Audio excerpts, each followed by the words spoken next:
Good afternoon and welcome to CEC Gurukul lecture. In the series on sociology of India, in today's lecture we are going to understand village studies in India.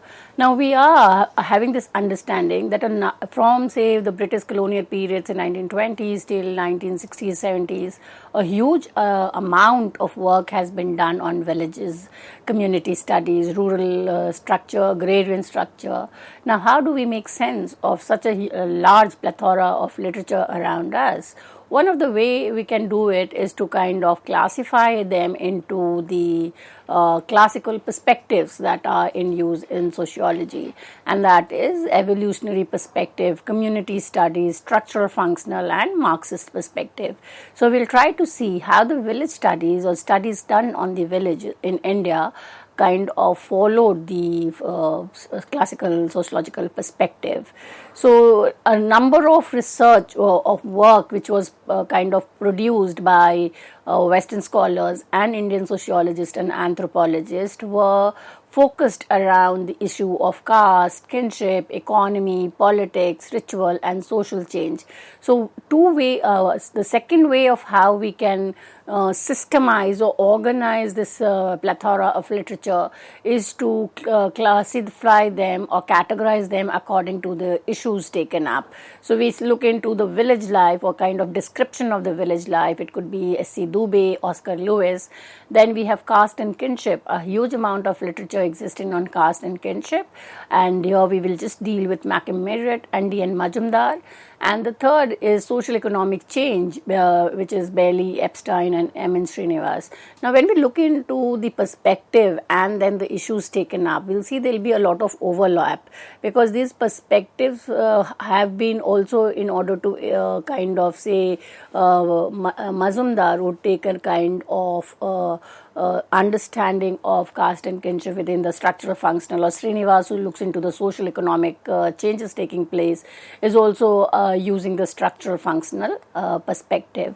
So let us first understand the four perspective, and in the second part we will look into some of the ethnographic study carried on by the anthropologist and sociologist.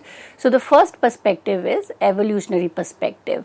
Now just to kind of revise, evolutionary perspective within the Western classical sociological perspective is to kind of understand the changes taking place, and this was done in terms of kind of creating certain categories. For instance, a simple society to complex society. We had the idea of shift from community to individualism. Or we also talk about subsistence market to say market-based economy. So there are various binaries which have been used, and the evolutionary perspective traces the evolution of society from one stage to the other. So just one of the classical example of this would be, say, Durkheim saying how there is a shift from mechanical solidarity to organic solidarity. So the evolutionary perspective is looking into the stages of growth in the society. So when we come to village studies using evolutionary perspective, we say that they concentrated through the stages through which village community and institution passed. So the perspective centers on two main lines of inquiry. One was the reconstruction of specific development of, and the second was agrarian transformation, which was taking place in terms of kind of changing the economy or the way in which even agriculture was to be practiced. So the evolutionary perspective emphasized on the uniformity of the factor which contributed to the growth and origin and growth of village community and their institution. So the generalizations were based on the data derived from myth, epics, folklores. Now since evolutionary perspective kind of is one of the initial perspective where not much research or fieldwork was done, the reliance was on existing literature, which we kind of refer to as secondary literature, and the understanding of what the village was or what social life in the village in India was the idea was derived from myth, epic, folklores. So the evolutionary perspective, the village and land systems were either to find out the historical stages of growth or their comparative evolutionary sequence and successions. Henry Maine was particularly concerned with placing Indian village into an evolutionary scheme through which its linkages with the village community in the West could be established. So again, there was a kind of a context in which the evolutionary perspective was used, was to kind of compare India with the West, and the evolution was to kind of model what was happening in the West. So if in the West society was moving towards urban section or it was moving to market economy, their focus was to see how the village in India could also take on the same recourse. So after Henry Maine, we have Baden-Powell, who also uses the evolutionary approach and emphasized the origin and growth of village communities in India. So here, again the idea was to look into the West in terms of individualism and to look into the village life, because it was based on caste interdependence and a lot of subsistence house-based economy. The idea of communal ownership of community was described. According to Powell, villages in India had evolved from communal ownership to that based on joint sharing and single landlord. So, the idea is that when external forces of economic changes was taking place, the communal way, where that is joint ownership or by the household members, was changing to joint sharing or single landlord ownership. So the types of village based on joint jamindari and jagirdari system could have evolved through a process of succession of dominant groups of conquest and settlement. Now this is the whole idea to also look into when we look into the agrarian structure or rural structure. A lot of studies is to look into the caste class nexus. So when these upper caste were the jamindars and jagirdar, that is they have access to land, it is through the process of dominance, because they have access to economy, they are able to kind of also move up the ladder or mobility and bring about change in their social economic life. As a result, those who were at the lower margin were kind of again put into the hierarchy of being underdeveloped or on the margin. By this, less dominant are gradually pushed into the landless category through the process of marginalization and differentiation. So therefore, the caste class nexus becomes kind of a clear, which is then based, and you can understand this where you have to look into the social structure of the village as well as the changes that is taking place. The second perspective is ethnographic cultural perspective. Now, ethnographic cultural perspective implies that these field work or field based study has been done, and in the initial stage there were these kind of one particular village being identified and a kind of in-depth research was done. Therefore, it was ethnographic cultural perspective. It is also known as community studies. The community study highlights the totality of community, the social institution and cultural sphere. Since it is kind of part of the cultural perspective, less significance would be given in terms of the economic changes which is taking place, more in terms of understanding the social institution, the cultural sphere. And most of the studies have adopted Robert Redfield analytical model applied to the study of village social structure. So Milton Singer has also attempted to understand Indian social structure in the little tradition and great tradition. So we have Redfield and Milton Singer kind of trying to understand this continuum. Redfield used the folk urban continuum. So folk was the village life and the community was the kind of western urban. So from this binary comes in other binaries like folk, peasant, tribe, peasant, caste, peasants, rural, urban continuum, and therefore you kind of categorize the social structure into two types. One which is kind of unprogressed, informal; the other which is progressive. So the little tradition refers to the culture which is informal among the mass, and it kind of is not written. It is through oral tradition that it transfers from one generation to the other, whereas the great tradition is the written tradition.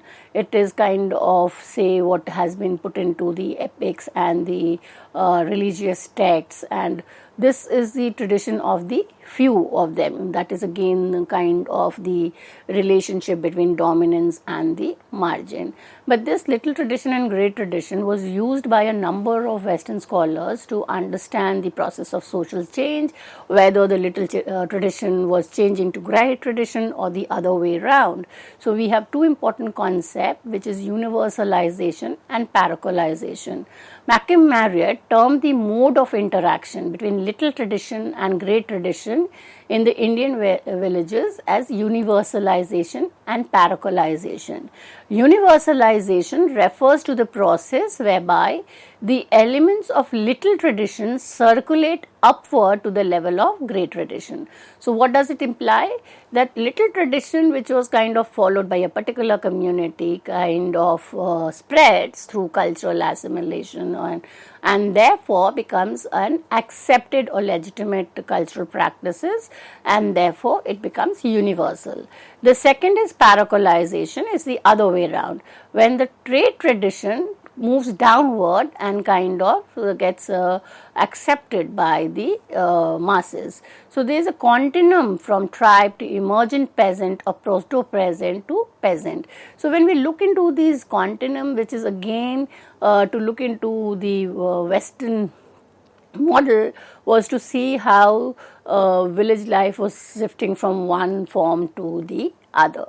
The third perspective is structural functional method. Now, the structural functional method became popular in the 1950s and 60s, and if you look into the structural functional method, it basically kind of argues that each structure in the society that is made up of parts and whole relation has a function, and each structure performs a function in order to maintain the equilibrium. So this is kind of a perspective which will talk about status quo and equilibrium. So there is no reference to any kind of conflict or exploitation. It is kind of a very positive way of looking into how the structures are maintained through the functions of part. So in the village study, it became significant through the study of single villages and caste. The focus was to understand role and status, which forms the basis of social relationship. It hinges on the assumption that the regular pattern of behavior are perceived as having some function. So you are not going to be critical of what was existing and kind of be a little positive in saying that it has a functional. So if we kind of look into the caste system, it kind of the functional was to ensure structural dependency and reciprocity. So each caste had its particular occupation, and the maintenance on each other would lead to a equilibrium of the society, which is kind of one of the way in which caste system has been described, though it can be critiqued because it does not look into the question of conflict and appropriation. So the structural functional method emphasis is to identify emerging principles, new rules, and consequent differentiation and transformation in the institutionalized form of social relationship and their ordering in village. So the change is taking place, but they are certain kind of existence normative pattern. There are certain elements which are kind of considered as the principle of the social structure, and each of these kind of perform a particular function for the kind of maintaining an order. So the studies using this perspective try to explain change as something which comes out as a result of external forces. So the idea is that the villages, or rather the society, was subject to large scale socio-economic transformation. Now the structural functionalists, rather than looking into the critiquing into it, would look into it from a functional perspective, how this the changes which is taking place brought about a different function which ensured the maintenance of the structure. Some of the sociologists who are kind of using this perspective are Belli, Epstein and Srinivas. They all are using the structural functional perspective to understand the nature of socioeconomic change.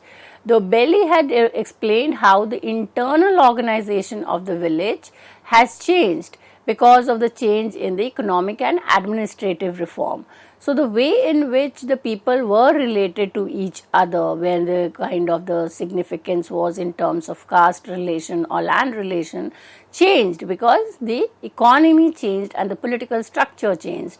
Scarlett Epstein makes a reference to two studies, and these two studies, the two villages, are compared with reference to the irrigation system, and the comparative analysis kind of argues that there is the because of the difference in the irrigation system, the nature of development in the two villages would vary. Srinivas is in his study of Rampura village in the South India. He uses the concept of dominant caste. Now the dominant caste would kind of not follow the ritual hierarchy of the caste system, but it kind of creates a secular hierarchy.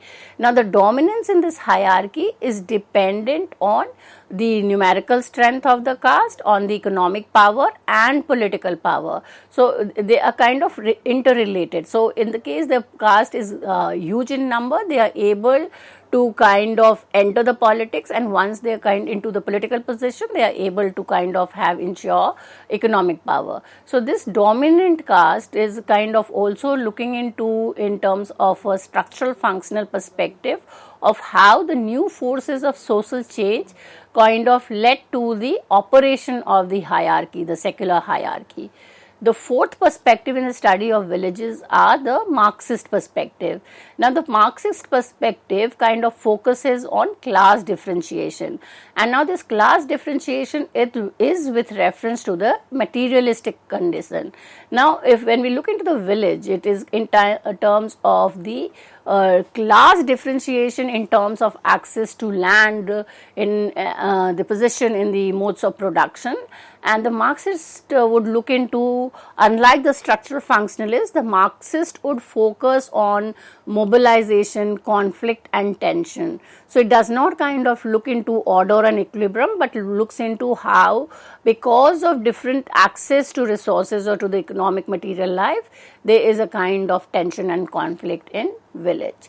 So the structure of social relationship and conflict becomes different. Now how will the position in the hierarchy differ? The position will differ, which would lead to conflict, would be in terms of access and ownership, control of property. Now there is a kind of again linkages between caste and class in terms of the economy and social structure, in terms of certain group enjoying certain privileged position.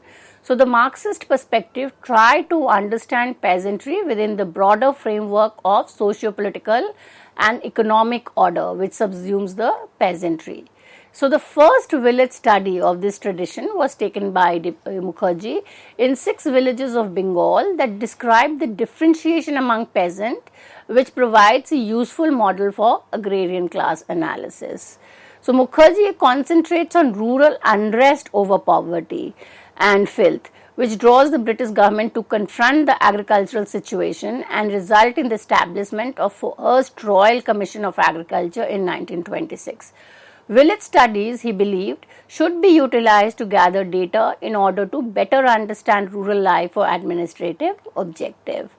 The second study, Marxist perspective, is Kathleen Gore. Kathleen Gore, in the study of villages of Tanjore district of Madras, was kind of using Marxian understanding in terms of focusing on the material aspect. Kathleen Gore concludes that the social structure of village is changing from a relatively closed stationary system, with a feudal economy and cooperation between ranked caste to a relatively open changing system governed by secular law with expanding capitalist economy and competition between castes, which is sometimes reinforced and sometimes obscured by the new struggle.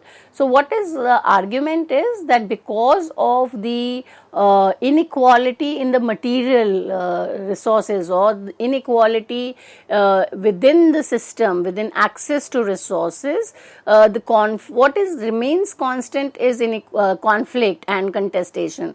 Though the nature of conflict has changed, or what causes conflict has changed, and therefore it is kind of more open in terms of particular caste having access to resources, the others being denied of it. Now, when we look into some of the ethnographic study, which we'll look into in terms of the contribution of village study to kind of institutionalized anthropology and sociology in India, the most important is S.C. Dube's. His work is Indian Village, published in 1955. According to S.C. Dube, village is a traditional account of Samirpet.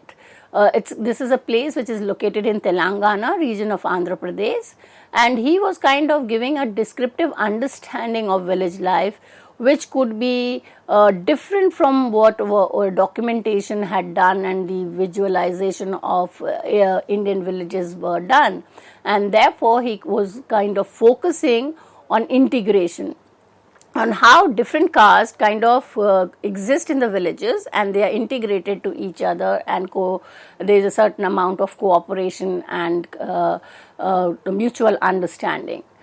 S.C. Dube accepts the character of Indian village as semi-autonomous character, but he does not regard it as static, timeless and changeless.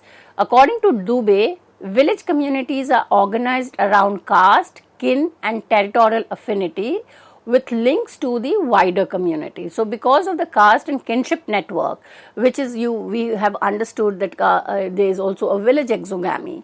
So, you cannot marry within your own village. You need to look for a spouse outside. So, that itself kind of creates an interlinkages between villages. The second ethnographic study is by Oscar Lewis, and the work is Village Life in Northern India. In his study of Northern Indian village, Oscar Lewis points out that Ranikhera, like other villages in North India, is part of a larger inter-village network based on kinship ties. So, caste and kinship becomes important criteria for understanding interlinkages. Other villages are very often relative, and the entire village is classified according to kin terminology. And these kin terminology are very important because it then establishes the role and responsibility. So, if somebody in the other village has been identified as a close kin, then it builds a kind of a network relationship, because the roles and responsibilities have to be fulfilled. Under the Jajmani system, each group within a caste is expected to give certain standardized services to the families of other system. Now, along with kinship, Jajmani system, which is the patron-client relationship, also explains the nature of interdependence and mutual reciprocity among the various members. The third ethnographic study is Mackim Marriott. Now, Mackim Marriott studies the UP village of Kisan Gari. He noted that there were 46 local lineage groups in Kisan Gari, each completely separate from one another in lineage. There were no inter-village wedding within or between any of these groups. So, here he is in kind of in contrast to the Indian anthropologists who are arguing for interconnection. His data is showing that they are very limited interaction among the other villages, and it kind of remains isolated. The fourth study is D.N. Majumdar. In his study of Mohana, a village in Uttar Pradesh, he considered village as a concept, a way of life. So, just as we have urbanism as a way of life published by Louis Wirth, here we have an Indian anthropologist describing village as a way of life. Why? Because it has a kind of whole set of practices, norms, culture, which uniquely describes the cultural system of Indian society. So, the Indian village has a special kind of communication system characterized by caste relation. And we know when we kind of look into the idea of caste system, that there is a relationship between the higher caste and the lower caste, and there is a sense of homogeneity, interdependence, and reciprocity. Though I have already mentioned about Belly when we looked into the perspective, let us kind of briefly understand his work, Caste and Economic Frontier, which is a study of the community in Orissa, Bisipara. He argues that at local level, economic formulation runs across caste category. Belly employs structural functionalist method to understand the changing agrarian structure. So he's saying how the economic frontier is kind of bringing about change in the social structure. So economy and political structure of the village is being changing, and there are a lot of changes which is taking place outside the village, but it is impacting the village. It is impacting the way people relate to each other, and administrative reforms is bringing about the change in the interpersonal relations. And the most significant work, which is obviously M.N. Srinivas, Remembered Villages. Srinivas' book captures the life of a village in 1948, and in the series on Indian sociological tradition, I've already discussed in detail M.N. Srinivas' approach to Indian villages. But to briefly talk about it, he's talking about the changes which is brought about in the post-independent India. He's talking about living in a time of revolution, some of the important concept of westernization, Sanskritization, dominant caste have been given by Srinivas to understand the nature of social changes. Now, for the purpose of reference, it is very important that we read the original text written by these anthropologists and sociologists. Why? Because reading a commentary or a reference, we will not get into the detailed analysis that these authors have done. So, F.G. Belly, Caste and Economic Frontier, Oscar Lewis, Village Life in Northern India, D.N. Majumdar, Caste and Communication in Indian Village, M.N. Srinivas, The Remembered Village, and S.C. Dubey, Indian Villages, are some of the important works that we should read to get a good idea of the studies of village in India. With this, I come to an end of today's lecture. Thank you.